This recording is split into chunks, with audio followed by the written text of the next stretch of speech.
Hi friends, welcome to Booms Tamil. வாங்க இப்போது நம்ம மட்டை செய்கிறது தான் பார்க்க போகிறோம். இது வரைக்கும் ஐடியாஸ் எப்படி செஞ்சுருக்கேன், செஞ்சு ஃபினிஷ் பண்ண மட்டையை மட்டும் காட்டிகிட்டு இருந்தேன். இப்போ செய்கிறதையே நம்ம பார்க்க போகிறோம். இப்போ மட்டையோட பேஸ் எடுத்துக்கிட்டோம். இப்போ பேஸுக்கு மேலே இந்த மாதிரி ஃப்ளவர்ஸ் எடுத்துக்க போகிறோம். சாட்டின் ஃப்ளவர்ஸ், குந்தன் ஸ்டோன்ஸ் அப்படி சொல்லலாம். இந்த பிளாஸ்டிக்கில் வர்ற லீவ்ஸ் இது தான் நம்ம எடுத்துகிட்டு இதை வச்சு நம்ம அரேஞ்ச் பண்ணிக்க போகிறோம். இந்த மாதிரி அரேஞ்ச் பண்ணி பார்க்கக்குள்ள எனக்கு இது நல்லா இருக்குது அப்படின்னு தோணுச்சு. அப்போது அந்த பேட்டர்னில் நான் அரேஞ்ச் பண்ணிக்க போகிறேன். லைனாக ஃப்ளவர்ஸை பக்கத்தில் வச்சுட்டு லீவ்ஸை டைரெக்ஷன் ரைட் லெஃப்ட் அப்படின்னு இருக்க மாதிரி இது பார்க்குறதுக்கு நல்ல ஒரு கொடி வர்ற மாதிரி ஒரு ஃபீல் கொடுத்துச்சு. இது ரொம்ப நல்லா இருந்தது. இப்போது அந்த பேட்டர்னில் நான் ஃபஸ்ட்டு இந்த மட்டையை அரேஞ்ச் பண்ணிக்க போகிறேன். இது இப்போது இந்த வருஷத்துக்கு நான் நவராத்திரிக்காக சுவாமிக்கு ரெடி பண்ண மட்டைங்க, கன்னிகா பரமேஸ்வரிக்காக ரெடி பண்ண மட்டைங்க. ரொம்ப அழகாக வந்திருந்தது. இந்த தாட்டி நான் 10 மட்டை ரெடி பண்ணியிருந்தேன். 10மே அழகாக இருந்தது. இப்போ பாருங்கள், நம்ம லைனாக அரேஞ்ச் பண்ணி பார்த்துட்டோம். இது நமக்கு சாட்டிஸ்ஃபைடாக இருக்குது அப்படிங்கிறதுனால இப்போ இதை அப்படியே நம்ம ஃபேப்ரிக் க்ளூ வச்சு நம்ம அப்படியே லைனாக ஃபுல்லாக ஸ்டிக் பண்ணிக்கலாம்.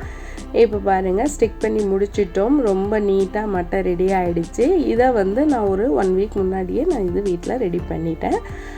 நம்ம அன்னைக்கு மறுநாள் சாமிக்கு கொலுவில் வைக்கிறதுக்கு முந்தைய நாள் நான் பூ வச்சு கட்டுவேன். இப்போ இதுதான் அது. இந்த மாதிரி ஃபினிஷிங் ப்ராடக்ட்டுன்னு சொல்லலாம். ஃபினிஷிங்கில் நமக்கு மட்டை இப்படி தான் இருக்கும். இந்த பூவை சன்னமல்லின்னு சொல்லுவோம், இதை முல்லைன்னு சொல்லுவாங்க. நமக்கு அதில் அழகாக ரெடி ஆகிடுச்சு. இப்போ வாங்க அடுத்த மட்டை. இது அன்னைக்கு வீடியோ கிளிப்பிங்ஸ் எடுத்து அதை இது கூட அட்டாச் பண்ணியிருக்கேன். இப்போது நம்ம 2வது மட்டை செய்யலாம். இப்போ இதுக்கு நான் ஆல்ரெடி சாரீ பின்னை லைனாக ஃபிக்ஸ் பண்ணி வச்சுருக்கேன். இந்த சாரீ பின்னுக்கு நடுவில் என்ன கொடுக்கலாம் அப்படிங்கிறது தெரியல. அப்படிங்கிற மாதிரி இதை அப்படியே நான் வச்சுருந்தேன்.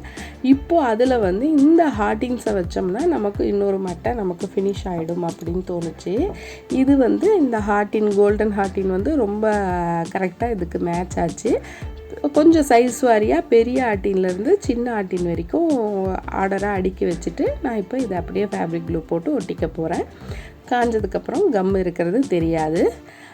இந்த மாதிரி கொத்தாக நமக்கு இந்த ஹார்டின் கிடைக்குது. இந்த மாதிரி ஹார்டின், லீஃப் இதிலே கலராகவும் கிடைக்குது, கோல்டன் கலர்லேயும் கிடைக்குது. இது ரொம்ப இப்போது ட்ரெண்டாகவும் இருக்குது. இது ரொம்ப நல்லா இருக்குது. நமக்கு யூஸ் பண்ணுறதுக்கும் ரொம்ப கன்வீனியண்ட்டாக இருக்குது. ரொம்ப கிளிட்டரியாக ரொம்ப அழகாக ரெடி ஆகிடுச்சு. இப்போது நம்ம 2வது மட்டையும் ரொம்ப அழகாக ரெடி ஆகிடுச்சு. இப்போது வாங்க அடுத்தது 3வது மட்டை பார்க்கலாம். இப்போ அதுக்கு நான் இதே மாதிரி திரும்பவும் இன்னொரு அட்டை பேஸை தான் எடுத்துகிட்ருக்கேன். இந்த பேஸுக்கு மேலே நான் இப்போது இதில் எந்த ஐட்டம்ஸ் யூஸ் பண்ண போகிறேன் அப்படின்னா, ரூம் ஃப்ரேக்ரன்ஸுக்குன்னு இந்த மாதிரி ட்ரை ஃப்ளார்ஸ் வருது. இப்போ இந்த ஃப்ளார்ஸை வச்சு நம்ம ஆல்ரெடி ஒரு தாட்டி ஆரத்தி தட்டு பண்ணியிருக்கோம். இந்த ஃப்ளார்ஸை யூஸ் பண்ணி தான் இந்த மட்டையை ரெடி பண்ண போகிறேன். இப்போ இதுக்கு பிங்க்கு, ஆரஞ்சு இதெல்லாமே இதுக்கு ஓரியன்டான ரெட்டு பேஸ் இருக்கிறனால ஓரியன்டான கலராக இருக்குது. அதனால் அதை எடுத்துகிட்டு நான் பர்பிள் கலரையும் கோல்டு கலரை மட்டும் யூஸ் பண்ணிக்க போகிறேன். இது ஒரு முக்கோண ஷேப்பில் இருக்கும். படிமானமாக இல்லை. எனக்கு ஒட்டினா ரொம்ப எலும்பலாக அது கரெக்டாக இல்லை. அப்படிங்கிறதுனால ஒரு பிட்டை மட்டும் இந்த மாதிரி நான் கத்திரிக்கோல் வச்சு கட் பண்ணி எடுத்துக்கிறேன்.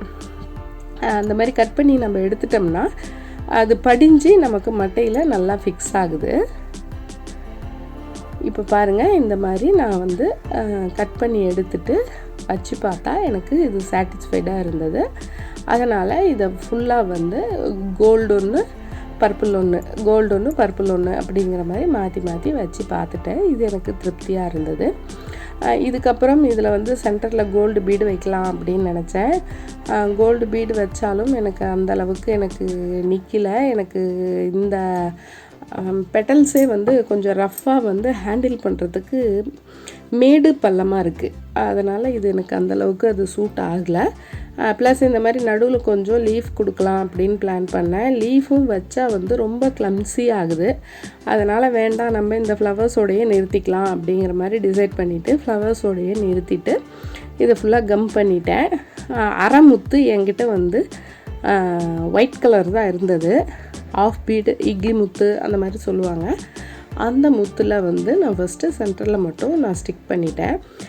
இப்போ இதை காட்டக்குள்ளே இதோட முடிச்சிட்டேன். பட் இதுக்கு வந்து மேலே கிளிட்டர் கொடுத்துக்கலாம், 3D கிளிட்டர்ஸ் வந்து கொடுத்து ஃபினிஷ் பண்ணிக்கலாம் அப்படின்னு நினச்சேன். என்னால் அதை வீடியோ எடுக்க முடியல.